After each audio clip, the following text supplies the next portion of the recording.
Right, so talking about the early days, how did the idea of the community start? I always wanted to start a community. I thought there was a massive opportunity in the industry for a community, mainly because... And we're talking about the data center. The data center club, yeah. And mainly because people always phoned me or messaged me saying, Andy, do you know someone that could do this, or do you know someone that could do that? And I used to think, it shouldn't be so difficult for them to find these people. Yeah. Yeah, obviously I've got a good network. I've been in the industry a long time, so I've got a good network, but it's not like it's a secret source. It's more, if they ask me, do you know a really good marketing person, they should be able to find you. You know, it's not, they shouldn't have to ask me. Yeah. So that was the idea behind it, to make a community that's access for everyone. And then the idea of Data Center Club came about. Did you immediately think about LinkedIn as a... Yeah, well, LinkedIn is the easy way to just bring, obviously my network's LinkedIn, which helps, but it's the easy way to bring people together. And I wanted to start a group, and that was where the Data Center Club group came from, and that's now up to, I think it's just under 8,000 members. Yeah, so you started this like an experiment, right? But now we have a community of nearly 100,000 people, Too many, if not more. Yeah. When did you realize that this was really becoming something serious? I still don't realise it's becoming something serious. I think that's part of the problem for me until it is serious for all of us. Until people come up to me and they say, oh, Data Center Club, I love that idea. I think that's when you start to realise it. So I guess when I launched it and it snowballed pretty quick, I thought I'm onto something here, and I still get, I use the tagline, are you in? And I still get people saying I'm in. And the early days kind of made me understand what it could become, but I'm still nowhere near along the journey of what will it become. I think I'm still learning. Tell me about the newsletter. I mean, that's a critical point of the community, and quite frankly, I look forward every Friday to get the newsletter in the morning.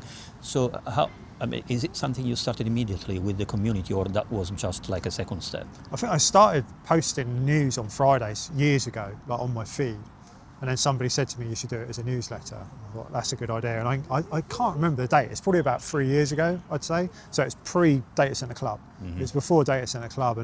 And again, as the industry's grown, the newsletter's grown. I've got nearly over 50,000 subscribers now, which seems crazy. And it's something that, like you say, the industry relies on. And I feel that pressure every Friday morning when I'm panically writing it after a busy week. Which also brings the question, how do you decide what kind of news you want to share with the rest of the community versus the one that maybe don't simply deserve any attention? I've always focused on like big announcements, so whether that's construction projects, capital investment. So I've always done that, but I've also always tried to incorporate articles that are, I guess, thought-provoking, that are sharing different stories. So you'll see in my newsletter negative articles on the industry. I won't just show the positive, I'll show the difference in opinions, because I think it's important that people can formulate their opinion based on everything that's out there. There's pros and cons to everything depending on the way you look at it, and I think what I've tried to do is share the holistic view of the industry so people can read both sides of the story and formulate their own opinion. And that brings me to another point, which is reputation. I think don't you think you have a responsibility at this point, considering the community you have, in terms of how much you can drive eventually the reputation of the data center industry? I think I do feel it more as a responsibility now than I did, but again, it's unintentional. So I do feel sometimes, I get some people message me saying, why didn't I include their article? It could have been I just didn't see it. Like it's just, I can't see everything. Or if I look at products, I don't really include products because it would just become too much. It's not a choice. It's more of what the newsletter was when I started. It's just grown from there, and there's a limit to what you can include in it. So I've tried to focus on the same areas. Even now, I'm sure if I went back, it feels like the newsletter is getting longer and longer than it was 2 years ago. Well, and that's the way the industry works. Right? Exactly, And some weeks you look at North America and it'll just go on and on and on and on forever. So it's difficult, and you could just keep going and keep going. So I guess what I try and include is the big news. Yeah. Try and find all the big news, whether it's big investment, big projects, whatever it might be. And then the other interesting articles is just like, if it's thought-provoking, or if I read it and I learned something and I think someone else... that makes sense. Someone else. And that's the digital part of it. And then you also added the physical aspect of it, because we have like in-person kind of meeting and gathering, right? How did it came to your mind, to create those kind of events? I think a community has to have physical doesn't it? I guess post-COVID we became more physical events became more important. Sometimes I tend to forget those 2 years. Yes, horrendous time. And I think as AI comes in, it's going to be even more important. Physical connection is going to be what we've got, isn't it? That's what we're going to be doing. Technology will do a lot of the rest, but physical connection.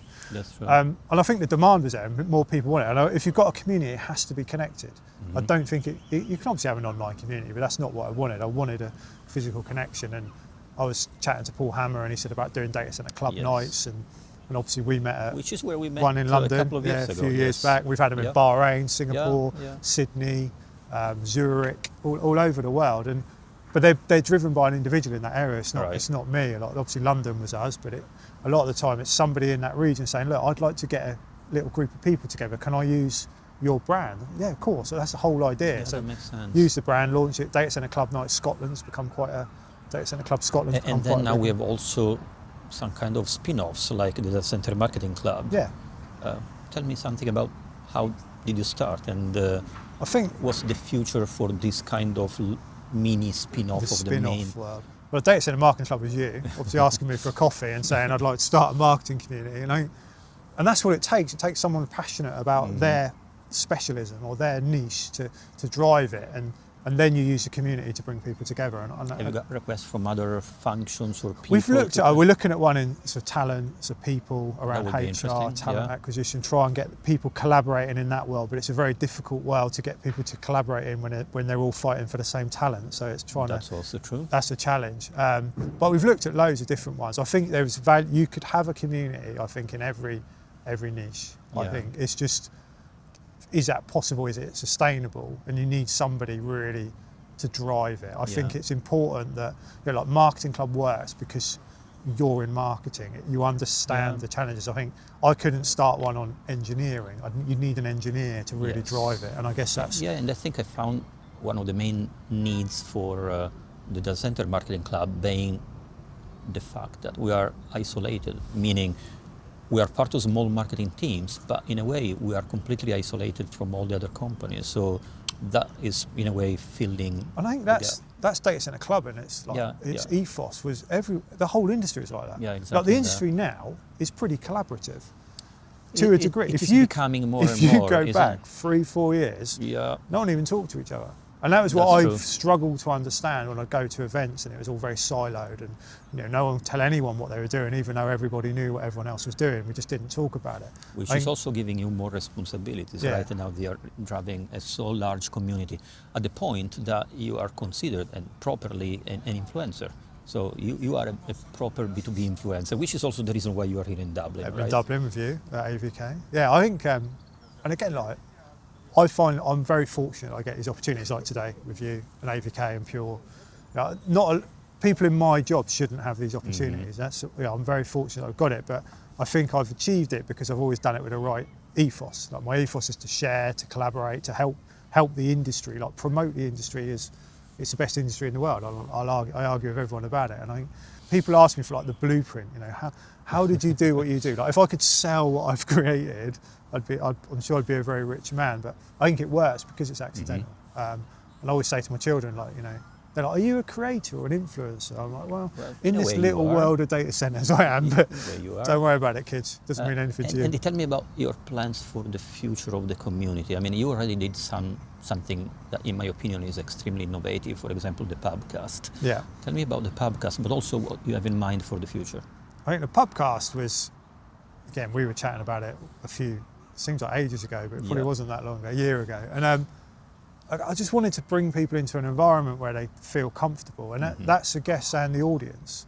I think one thing I noticed about the pubcast audience was there were some different people there. There were people from other industries that were trying to learn about the sector. There was obviously, some important people from the industry there as well, but it was that environment where everyone, I guess, felt comfortable, and I think that's a pub, isn't it? Like if you go back to we're in Dublin now, you have the perfect place for pubs. Like pubs are that environment where you can go, sit down with your mates or with your friends, have a chat over a beer, and that's what I wanted to create. And obviously doing it with Rory, who's a good mate anyway from the industry, helps. It gave us that ability to use our friendship to have a bit of a chat with with industry veterans, and we definitely want to do more. We're going to do What more else this year. do you envision for the community? How this is evolving, in your opinion? I want to do more physical events, but not events as they are today. I don't want to compete with the events of today are brilliant. That's not really the case. Yeah, that's not what I want to do. I want to create informal networking environments where people can learn.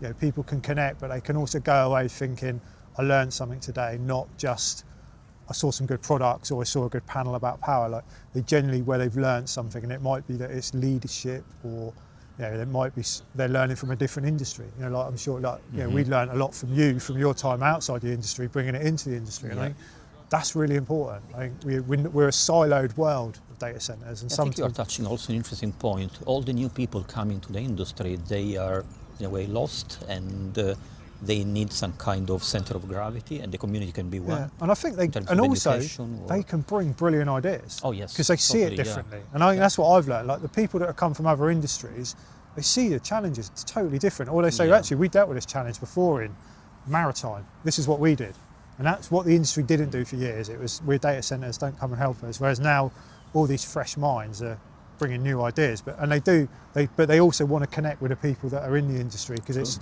can be difficult to get into that circle. It's much easier now than it was, but yeah, so I'd love to create something where that kind of ethos of a community is a bit more physical. What that looks like, I'm open to ideas. Good. Andy, thank you very much for sharing all this information with me. Thank you. Thank you for having me in Dublin. Go to the pub.